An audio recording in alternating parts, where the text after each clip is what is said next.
Okay. So good morning, everyone. Thank you all for joining us today for today's Grad Connect session for our international newly admitted students for fall 2024. Just some housekeeping things before we get started. A reminder that this session is for our newly admitted students who are coming here in just a few short weeks to our campus. If you are an applicant or a prospective student, or even someone who's been admitted possibly for spring, you are welcome to stay on and learn some things. But all the questions that we address and the things that we talk about today are going to be for our students who are arriving in just a few short weeks. So if you do have questions about the application process or any other questions, we do have other Grad Connect sessions that we regularly host that we really encourage you to attend. So if you do have questions about that, this session is not for that, just so we can honor everyone's time to get through all the questions that our newly admitted students have. But we're more than happy to answer those questions in an email or in other Grad Connect sessions. And I will drop in the chat a link for our other sessions that you can sign up for. So my name is Caitlin Beard. I'm the Director of Recruitment for the Graduate School. We have here today some of our staff over in International Student and Scholar Services. I'm going to let them introduce themselves. They have a few reminders to share with you guys, and then we'll get started with our current student panelists. I'll let them introduce themselves here in a few minutes, but we do have some questions that we want to ask our newly admitted, or not our newly admitted, since our current students on behalf of you guys, our newly admitted students, and then we'll open up any questions that you guys may have. So go ahead and start using that Q&A feature. Any questions that you may have about what it's like to live in Alabama, what it was like to get here, things like that. Please go ahead and start sending those, and then we'll answer those all. We'll probably get started with the questions here in about 15-20 minutes. But I will go ahead and let our friends from International Student and Scholar Services introduce themselves and get started. Thank you, Caitlin. Hi, everyone. My name is Trong Nguyen. I am the Associate Director of International Student and Scholar Services. I've been here for 8 years, and I'm running the system to making sure that all of the data feeds properly to ensure that all of your immigration documents are accurate. And I'm joined today by two of my colleagues. I'll let Katie Grace and Rosanna to introduce themselves. My name is Katie Grace. I'm an International Student Advisor. My name is Rosanna Yolian. I'm an International Student Advisor, and I've been working in International Student and Scholar Services for about 2 years.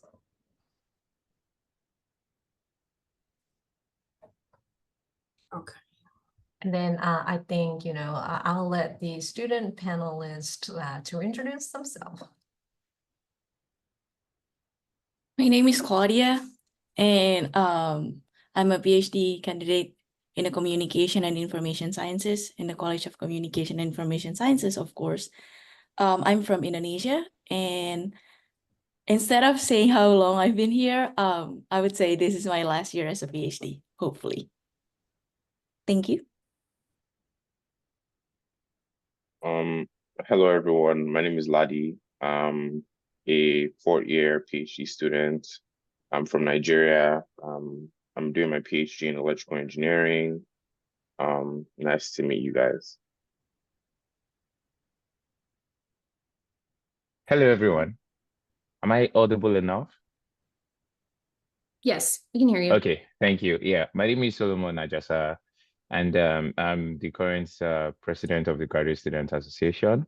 I'm in the Department of Civil Construction and Environmental Engineering doing my PhD, and I'm so excited to be here. Thank you.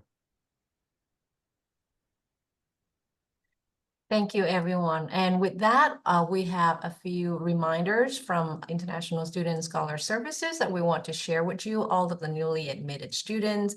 And then afterwards, we'll open the floor for questions if you have any. So I'm going to start sharing my screen.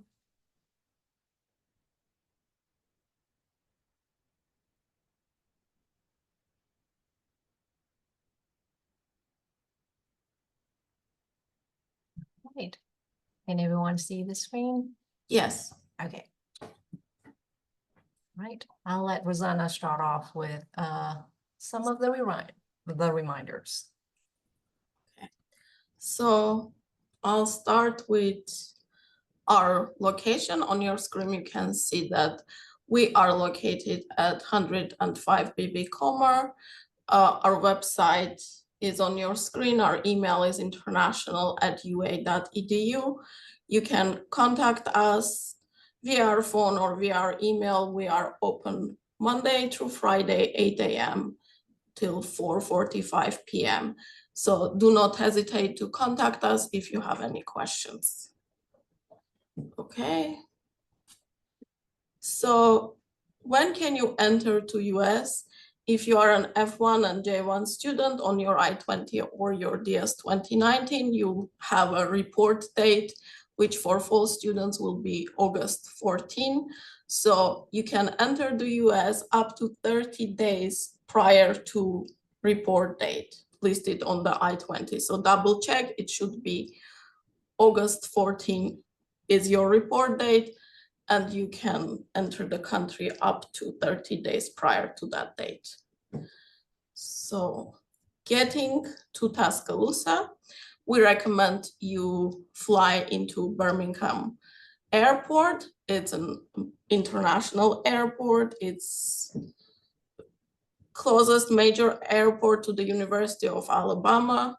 So from airport, you can take a shuttle. We recommend you can take a shuttle. It's one of the ways to get to Tuscaloosa, and you can see a link to the shuttle on your screens. Temporary housing. Once you get into Tuscaloosa, you may need somewhere temporary to stay at. We have links to hotels, Airbnbs. There are also short-term extended stay hotels, short-term apartments with no lease, or extended stay hotels, which you can look into if you just need somewhere furnished the first few weeks of your stay here. Okay. So international online orientation, you will find this link on our website. You will have to complete the orientation. First, you review the information we have about cultural adjustment and health resources, then review academic success and campus life.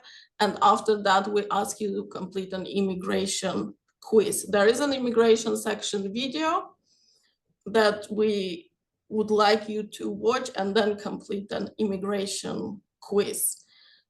We want you to score 100% on the quiz because these quiz questions are very helpful questions that you will need to know throughout your stay here in Alabama.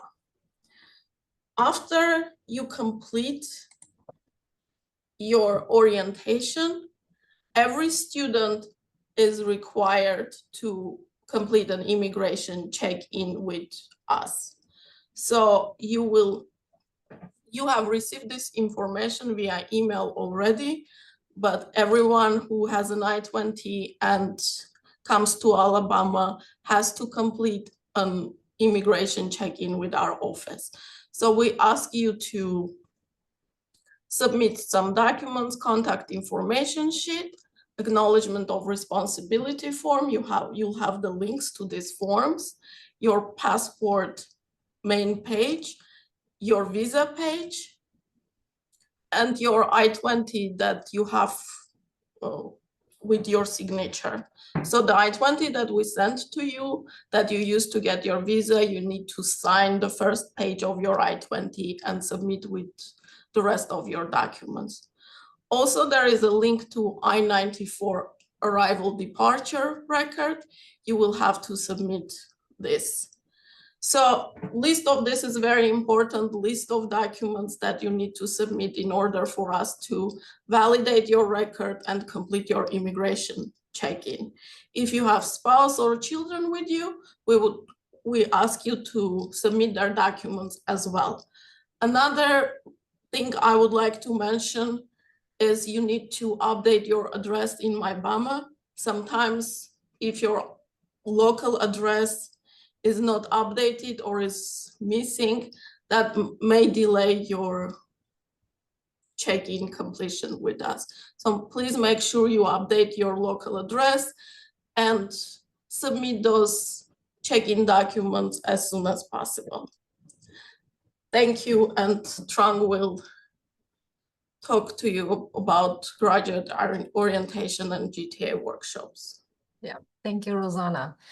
So I just want to make sure that you are reminded about, like, for those who are on graduate teaching assistantship, you all are required to attend a workshop for new GTA on August 15 and August 16.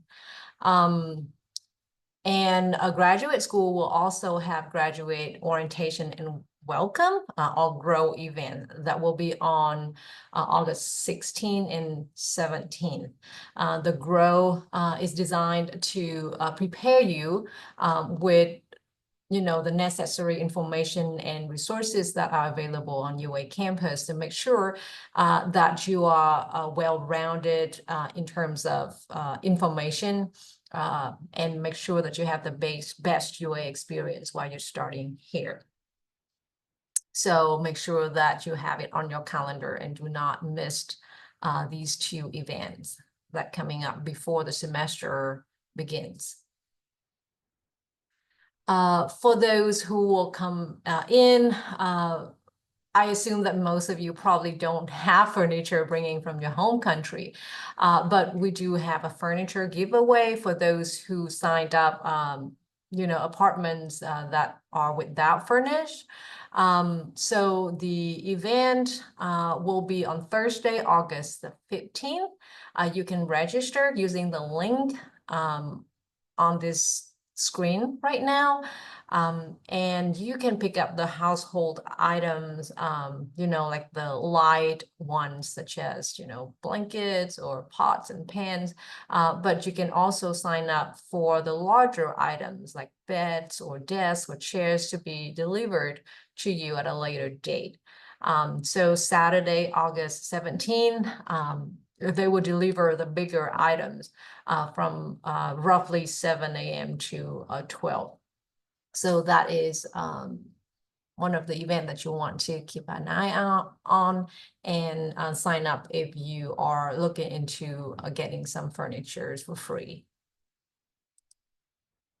Our office, International Student and Scholar Services, will have a new student welcome event here in our office at 105 BB Commer on Friday, August 23rd at 2 p.m. So we will have food and refreshment, and you are all welcome to come and enjoy them and make friends at this event. So mark your calendar.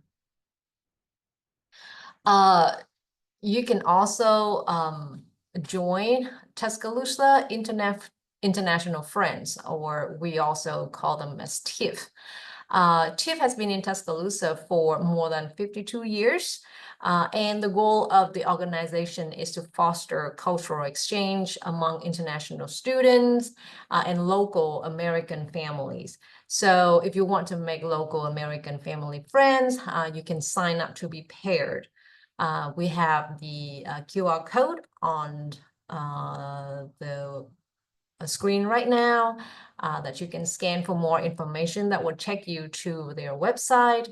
They also have Instagram account and Facebook accounts that you can follow for more updated information. Their kickoff event is on August the 25th. So y'all UA students who are new on campus to UA, you are all welcome to attend this event on August the 25th.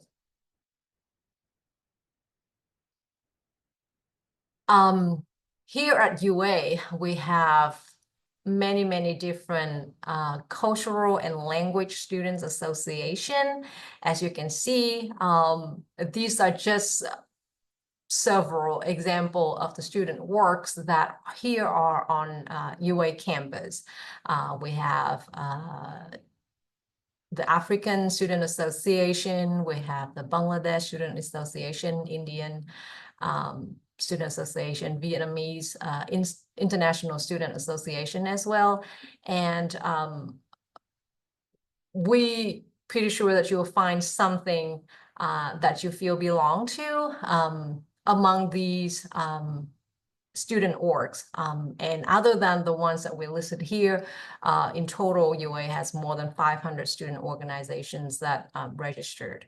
So we hope that you will join the organization, one of these organizations, and find a place that you belong to and make friendships out of these clubs or organizations or association.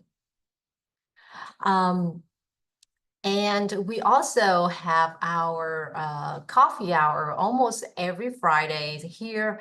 Our first coffee hour will be on Friday, August 30th, from 11:30 a.m. to 1 p.m. At the Student Center in room 2100. And the coffee hours is, like I say, roughly every Friday, except for major holidays or when UA is closed. And it's usually held at the same time and at the same place. And it's a great place to enjoy some refreshment and making friends and having meaningful conversations. We have coffee hour that feature each country each week. So it's a great place to come enjoy other culture or celebrate your own culture.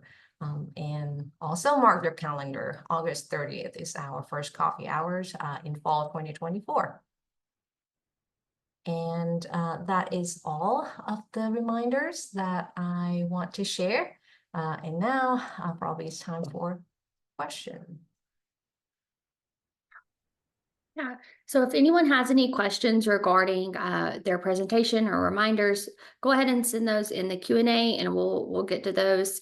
But now we want to transition to our current student panel and just talk about how they transition to living in the United States. But feel free, any questions that you may have as a newly admitted student, send those. And as a reminder, we may not be able to get to your questions, but please email us. We'll drop both the grad school's email as well as ISSS, if y'all will put y'all's email in there in the chat as well, just in case they have any follow-up questions that we can't get to. Some of the questions that are being submitted in the Q&A, I see that some of those are being answered, via, I guess, text, typing, whatever. So if you do have some questions, be sure to check those guys because some of those questions are being answered there. So I do want to get started with our panelists. And our first question for them is, when you came to the U.S., tell me 3 things that you 100% are, would recommend bringing, things that you thought maybe you could have found when you arrived here and you weren't able to find. I think last year someone said like a specific food item that they really miss from home, but really 3 things that you didn't realize that you should have brought that, you may have regretted once you got here, that you would tell your new friends, definitely bring these things.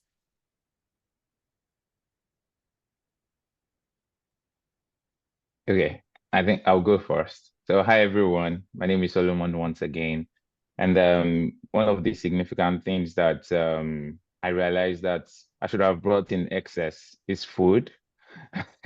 And I mean, that leads to a lot of, culture shock because from where I come from, the kind of food I eat, the ingredients I get, there are some that I cannot get right here. However, when you're coming, ensure that all those food items are well branded and spelled out the ingredients. If it's an ingredient, let it be spelled out. Preferably it should be from a company with a seal.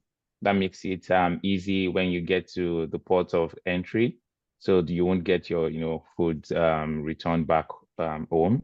And the second thing for me was clothing as well.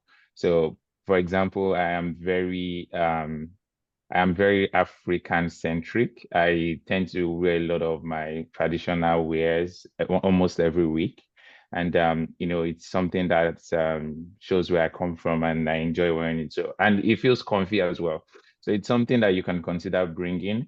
And I believe those were the major things that I should have, brought in excess. So I'll let Ladi and Claudia, just share that. I would add universal adapter, because when you're traveling from your country, maybe the charger would be different, and especially when you're transiting somewhere else and it's different, it's gonna be hard for you. And if you arrive here in the middle of the night and you couldn't charge your phone or your electronic devices, it would be crazy. So I would highly suggest to bring that. I also want to add that if you bring food, making sure that they are processed food, but not produce or meat product.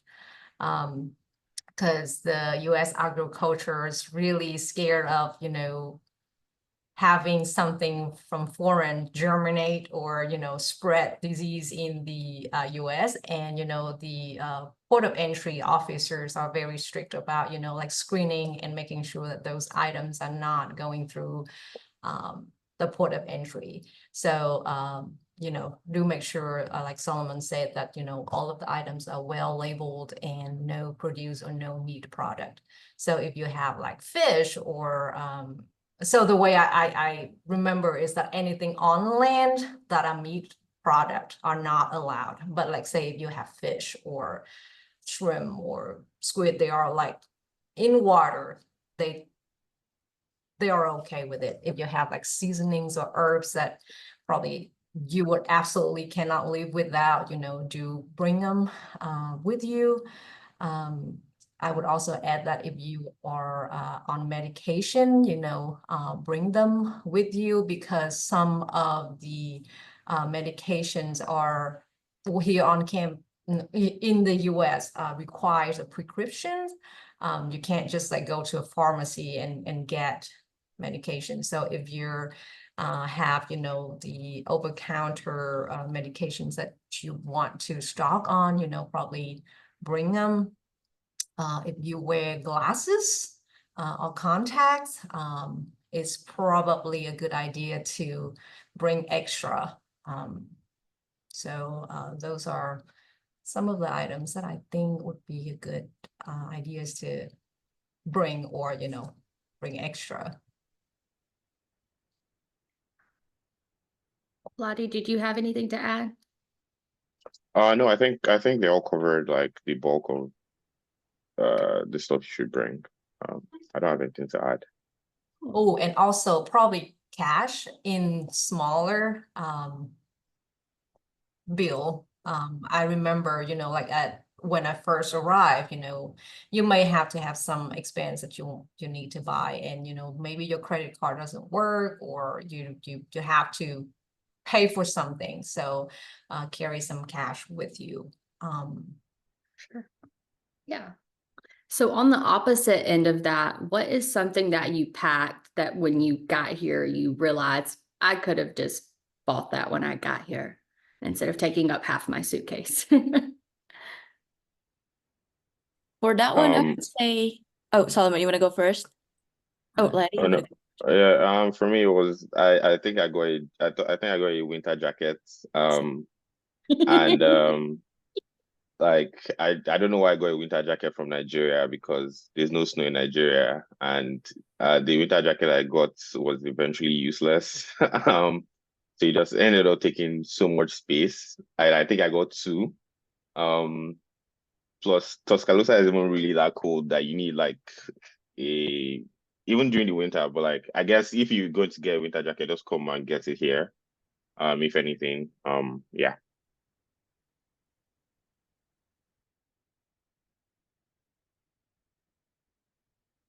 Go ahead, Claudia. What were you saying? I was about to say the same thing. So I was laughing because that's also my experience. That is too funny. Well, I'm just going to reiterate on clothing before I mention other things. So it's not even just winter jacket alone, even your normal tops, shirts and, jean and all these things. They're very easy to get around and, they're quite affordable. So it's just going to take a bulk of your space if you invest a lot in them, even including shoes as well. These are things that you can easily get access to.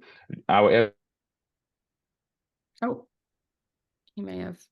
Okay, it keeps tripping me off on and off. Don't know why. I understand that new students are going to need to save, especially their first few months, probably trying to get their balance in terms of their finance.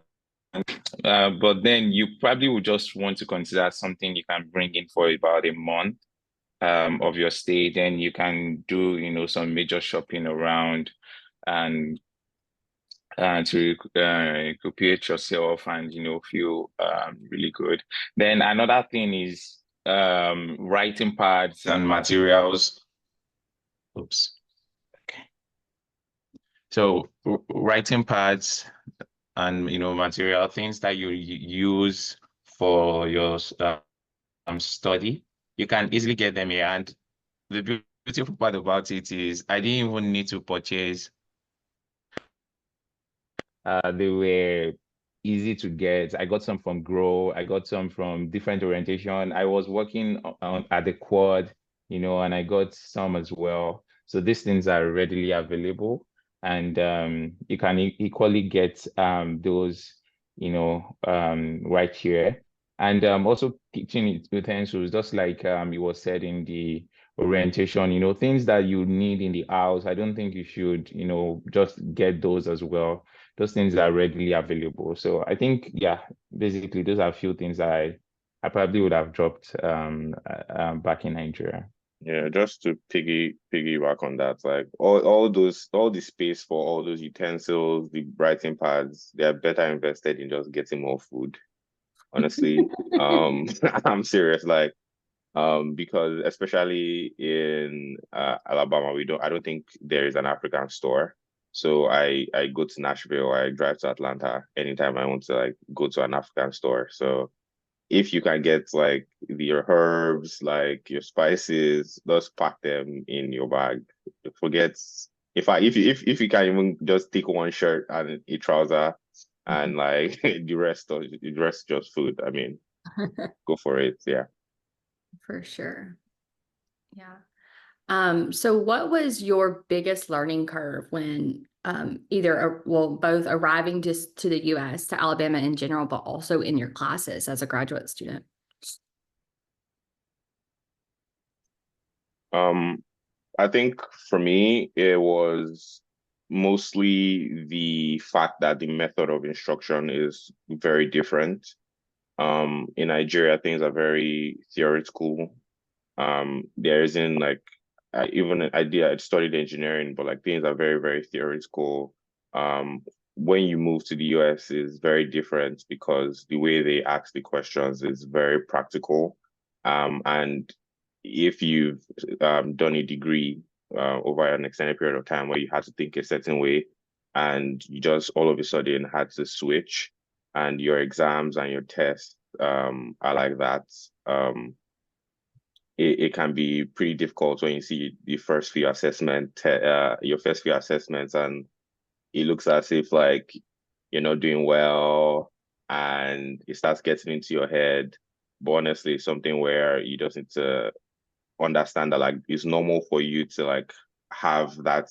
You're not stupid, like you're extremely smart for you to even get into the program, and you should not feel down because you aren't performing well at the start. All you need to do is just put in more effort, understand that um there is that difference in how the method of instruction is. And this is where like UA professors are very helpful. You need to take advantage of office hours.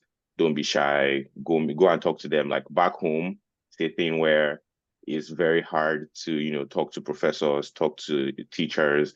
You're very afraid.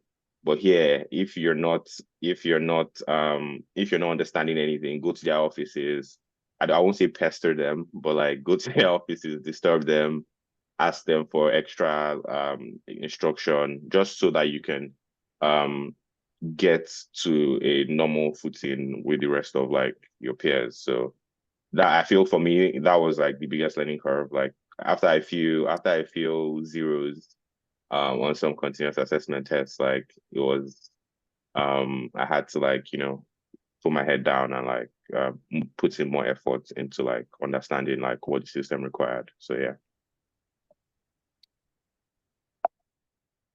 Okay, I think I would go next. So for me, it was more of cultural difference and communication. I had to really adjust to some phrase words.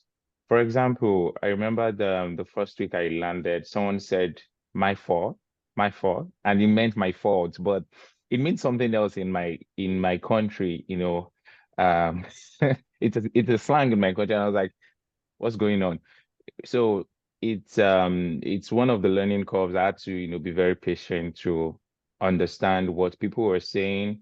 I ask questions if I am not clear, and the beautiful part of things is, especially within the campus community, people are always ready to help. They don't get tired of answering your questions. So if you hear something and you're not exactly sure what it means, it's best that you ask.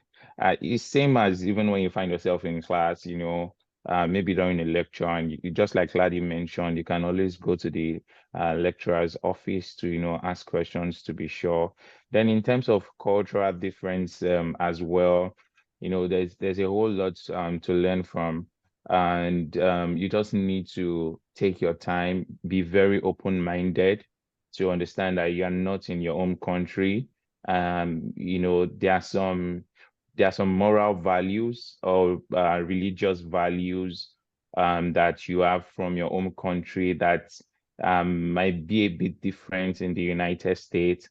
So you need to be open and understanding that you are in a new environment and you need to respect other people's views about life. So those were majorly the two things that were curves for me, learning curves that I needed to adjust to.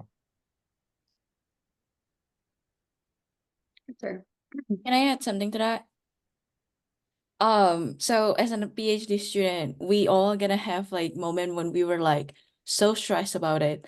And one thing that I realized is like it's okay if you're stressed, and like we have counseling center on campus that you can go. Back in my country, we don't really talk about mental health, but then in here, mental health is something that is important as much as your physical health. So that's my biggest learning curve. When I was like really stressed, I don't know what to do, I can go, and that time I can speak to someone else in a counseling center to help me like clear out my mind, because again, PhD is hard. For sure. So I know you guys have been here for quite a few years, and I think all of you, well, Solomon and Lottie have vehicles. I don't know. Claudia, do you have a car? No. Okay, see, perfect. This is awesome. But I know a lot of our students, when they get here, they don't have a vehicle, but then, after a year or two, they're able to purchase a vehicle and get their driver's license. But kind of talk about, how do you get around campus in the city, or especially when you first arrived, and even now for those who do have a car, what was that process like in purchasing that? Um, so I mean, my advice is you probably want to get an apartment that is either close to campus and that's just about a 10-minute, 15-minute walk to campus, or you get an apartment that has one of the shuttles that like goes from the campus and back. Because when I first got here, I was just looking at price. Oh my God, these rent prices are so expensive. And I was like, oh, I went on Zillow, or I can't remember, apartments.com, and I saw like, oh, this house is pretty cheap. And I signed up, I signed the lease and everything.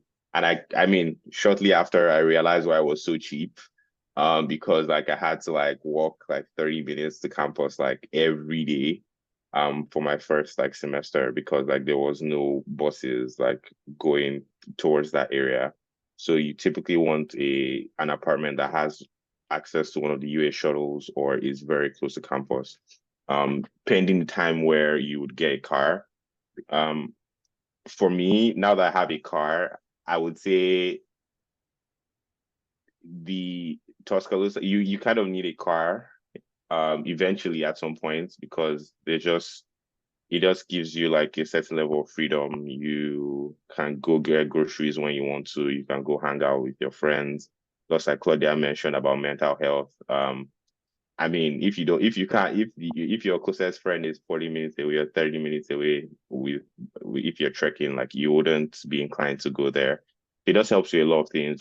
So eventually you want to get a car. So I feel like it's something where you save for it.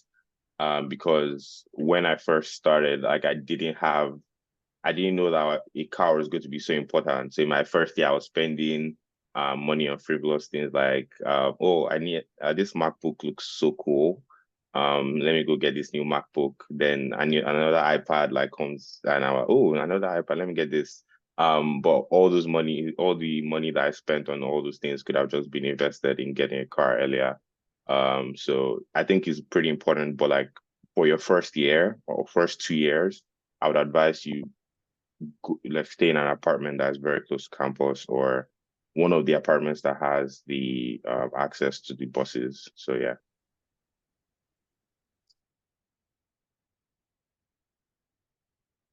For sure. Anyone wanted to add anything?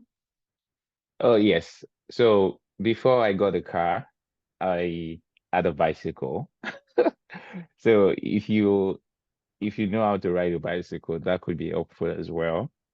And but if you don't, please don't bother. Just don't bother, please. I would suggest you don't bother because Tuscaloosa is not really bike friendly outside of the campus. So, but within the campus, it's really bike friendly and it will save you a lot of time. I would say that the University of Alabama is very, very big. I mean, huge compared to my campus in Nigeria. It's very big. So it's very good if you are know how to ride a bicycle, and bikes are quite cheap. Or let me say affordable, and you could even have friends, just give you a bike. So association, I would just touch on association is very important. Try to keep up with friends. They would really come in handy, especially if you're a new student and you're trying to settle down.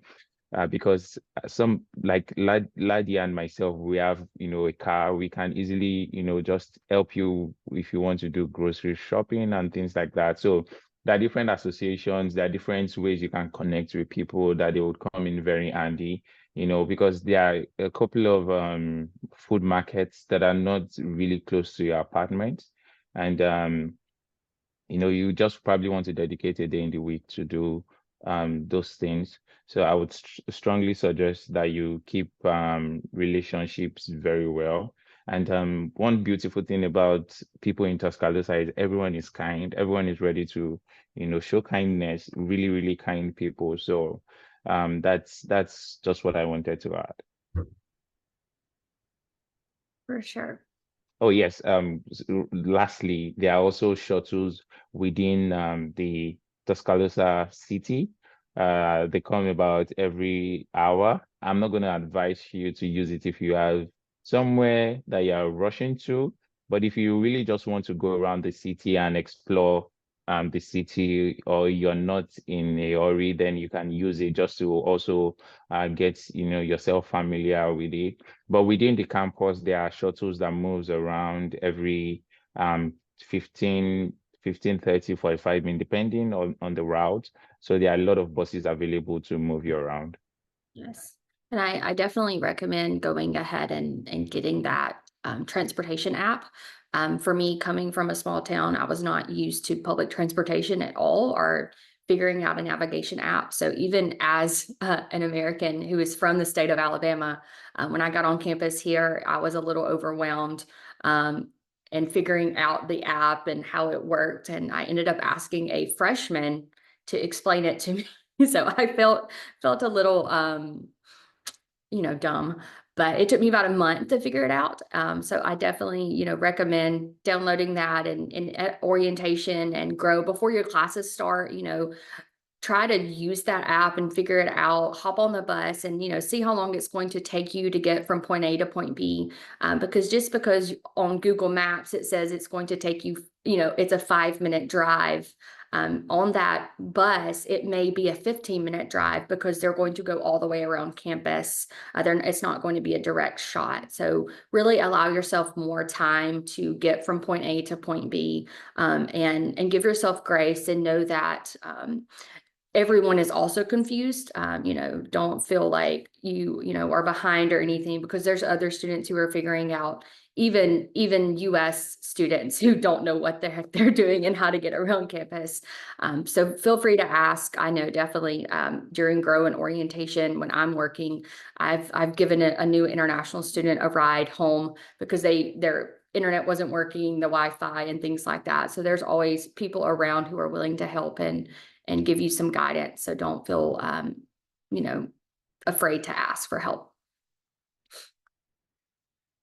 I saw, Claudia, that you have to go a little bit early. So thank you so much for joining us. If any of our students have questions for Claudia, she is one of our graduate ambassadors. I'll link our grad ambassador webpage on the website. So feel free. All of our graduate ambassadors are happy to answer questions either about their specific program, or if they're from your home country, your hometown, feel free to reach out to them. They'll help get you connected with some of our student organizations as well. But thank you so much, Claudia, my other panelist. That's not a freebie. No. She just she is working on her dissertation and has an interview, so she's going to Okay. help. Bye. Thank you, Claudia. Yeah. So some other questions, and I do see we have some questions in the Q&A, and I'll go ahead and ask those since we are talking about transportation. Just they're asking about the average price of a car, or how can you get a good car around town? I'll let our students answer. I mean, I personally see like on Facebook Marketplace, but there's lots of scams there as well. So I don't know if y'all have any tips about buying and selling cars. I mean, I would say you could get a decent car for under $5,000, but again, please tell me one that will get you from point A to point B. It won't get you to California and back. Well, so it depends on preference. It depends on what you're looking for. It depends on you as a person. You can, just go to Toyota or Honda. You could walk into, these vehicle brands, and they would have what's it called? Pre-owned vehicles. So pre-owned in the sense that it has been used before, but it has been certified by the vehicle brand, and you can decide to, finance those vehicles. That might be a bit expensive or affordable depending on you. I have lab mates that financed their cars, and they pay every month. They don't, and it helps them build their credit score and history. And another option for you is to probably save up a couple of months and try and just there are actually a lot of dealers around aside from the popular ones. You could get a decent car from dealers, within 5K and 10K, depending on your budget and your preference and your taste. And there are a lot of dealers, that could potentially be helpful.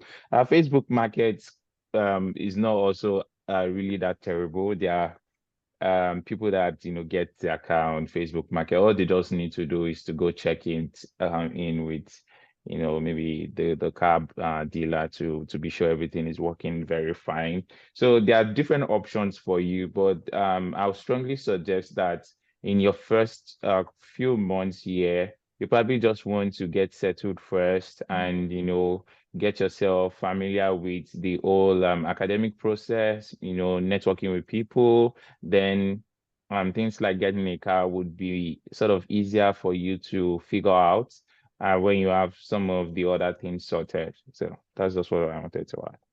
And I will say, several students who are graduating in December or even, in May, who are moving back Sell their home cars. or whatever, they'll be looking to sell their vehicles. And so that's probably a better time to find a used car because it may be from, one of your friends who is going back home and will sell it to you a little cheaper. And you can a little bit more reliable. So like Solomon said, waiting a few months, getting your feet wet, making sure you actually need a vehicle. You may find a best friend who is just super helpful and willing to drive you around like a chauffeur. I don't know, but it's definitely worth waiting a few months to see what's out there and your options, and also making sure, that you're not going to get scammed. And that's what we're here for. Before you go and make a big purchase from someone you don't know, please, send that post to one of your friends or even a staff member, because I can quickly spot out a scammer. I'm assuming you guys can too, but you just never know, and we don't want you to lose money. But some other, oh, go I ahead. think the best thing is just with cars is buy it nice or buy it twice. Because if you're saving, like you see sometimes in some ads, like a car might cost 4,500 and you just have $3,000 and you go buy a car of $3,000. I feel like you should just wait to pay the 4,500 and just buy a car of 3,000 because car repairs are so expensive. This is something that like I went through myself. I decided to, I had the money to like buy a better car, but like I decided to go for something cheaper. I ended up spending more than the price of the car trying to fix the car. So it's better for you to spend that extra $2,000 on quality than, having to spend way more than that to fix the car. So yeah. For sure. Yeah. So another question that was on here was about ordering a ride from outside campus to school. So I'm assuming you're talking about an Uber or a Lyft. I would just say it depends on the time of day, how many rides are, cars are out and available. I'll let some of the students talk. I live a little bit further from campus. It's about a 15-minute drive, about 6 miles. So that is a little bit more expensive for me. I do not recommend our students living that far from campus, but again, I like to live that far because, quiet. But for you guys who live a little bit closer on average, what is an Uber ride if you need to quickly get to campus? Typically it's an app like you should be looking to spend any between $10 to $20 on average. Like it's a pretty standard price unless you're going somewhere specific. If you're just going to Walmart or you're going to campus, like it's pretty $15 most of the time. They have like a base fee, then like all that fees on top of it. But like, yeah. Sure. And I saw someone asked about free shuttle service from the airport to Tuscaloosa. So there are shuttle services that you can purchase, but I will also add that some of our student associations, they will volunteer and offer times to come and pick you up. So definitely if you connect with those student associations, they may, be willing to come and pick you up. Some of your friends or future roommates and things like that. So definitely see if those are available before you go and do that. Is there anything that you guys know about other than what I'm mentioning? Yeah, that's quite right, Kate. Also, your lab mates can be very helpful. If you really need that sorted, you can discuss it with your advisor or just your lab mates and ask if they can offer you a ride from, the airport. I'm sure a lot of people would love to help new students come from the airport. So there's also other ways by which, you can get in. Yeah, definitely. Yeah. Even if it's not an international student association, like Solomon said, reach out to your PI, and, some of your lab mates or even others in your cohort. If you're not, specifically in a lab or anything, there may be even, domestic students who would be willing to come and pick you up. A lot of students who go to the University of Alabama are from the Birmingham area. And again, it's not that far, but a lot of students may be, you know, arriving back at the airport at the same time and may be willing to give you a ride as well. So definitely check out those resources and see, you know, if you can get a ride. But, you know, what is the shuttle cost from the Birmingham airport to here, just off the top of your head? I came 4 years ago. It was about $69. So I don't know what it is now, but like it should be around the same price. So I know, for example, Groom transportation costs $48 from Birmingham to Tuscaloosa. However, Groom operates on specific days. They don't operate, you know, every day. Greyhound could be another option, but Greyhound is cheaper, but I personally wouldn't encourage anyone to try that, especially your first day coming in. Uber is about $110. $110. But if people are picking you up, you know, you could negotiate price. That is if they are not doing it for free, you could negotiate price with them and it will definitely be subsidized. So I would encourage you to rather go with maybe students or associations or, you know, your lab mates rather than use these guys, because it will be too expensive and you really want to save cost on, you know, the first few weeks of being here. For sure. So we only have a few minutes left. So if there are any other questions, go ahead and submit those before we end the session. I'm going to send in our email, in the chat, the grad school email. Feel free to reach out. I'm also going to send my direct email. If you have any questions, feel free to reach out to me.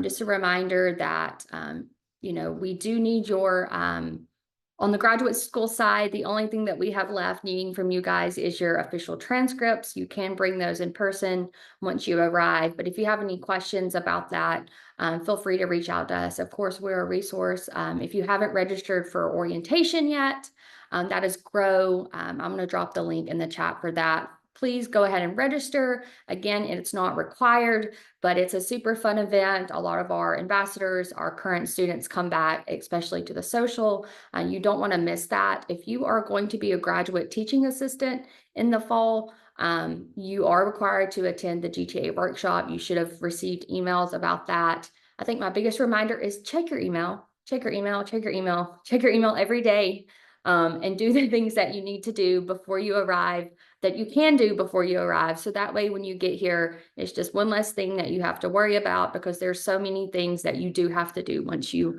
arrive. But we're so excited to have you guys here. I will allow for a few more questions, but please reach out to us if we can help. Let me see if there's anything.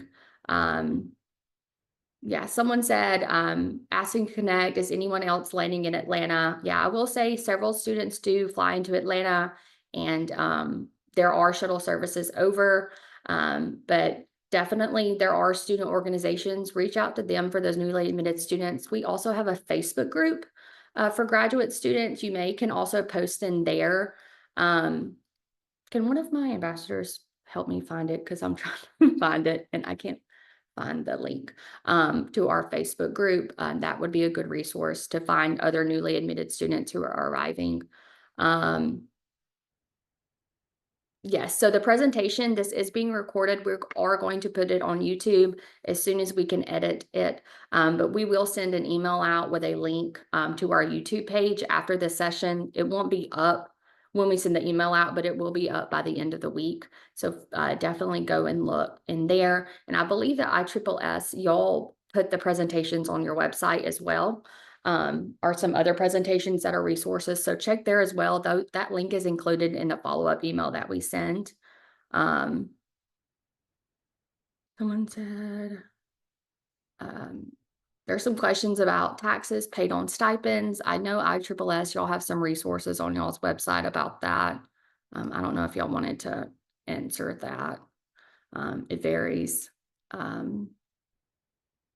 Yeah, taxes are complicated matter, but we do have tax analysts that help students with, analyzing taxes and making sure that you file the proper forms, and you can make an appointment to talk with them once you arrive on campus. For sure. And Chishinorim has questions about CPT work. Can we get a CPT job? So CPT is not a job, it's a type of work authorization that allows students to work off campus once they've been enrolled in a full course of study for at least one full academic year. So CPT itself is not a job, it's just work authorization. So basically you need to find a job. If you get a job and it fits within the CPT requirements, then CPT may be granted to allow you to take the job. For sure. So we did have, some other questions that we're not going to be able to get to, but for my panelists or even for the ISSS staff, what is one final piece of advice that you want to give the students here? Don't Okay. pack the I-20 in your suitcase. That's probably one of the things you want it to be with you when you check through the port of entry. And arrive and make friends. So don't be scared to ask questions. When you're not certain about something, it's best you make inquiry rather than just assume that this is probably the way to go. Always ask questions. No question is too dumb to ask. Don't feel too dumb to ask any question. Just ask. Normal for you not to be familiar with your whole system. So please feel free to ask. And I just wanted to mention, Caitlin, I'm sorry, but there's a graduate student association, which also caters for graduate students. And please, if you also have any need, we are there to support you. You can just shoot me an email and I will try to, also assist in the best capacity that GSA can. So thank you very much. And we're looking forward to having you guys. For sure. So that is it for the day, right on time. Again, we are so excited to have you guys here in just a few short weeks. Feel free to reach out to us if you have any questions. Someone asked about how to connect. All of the student associations, international student associations, are on the ISSS website. You can find the links to all of those. You can also, email us at international@UA or even the grad school, and we can put you in contact with those people. But the best way would be to go to the website and connect that way. But we aren't going to be able to answer any more questions. If you do have anything else that we can answer or assist you with, please email us and we'll see you here in a few weeks. And on 3, we're all going to say, roll Tide. 1, 2, 3. Roll Tide. Roll Tide. Bye. Bye, guys.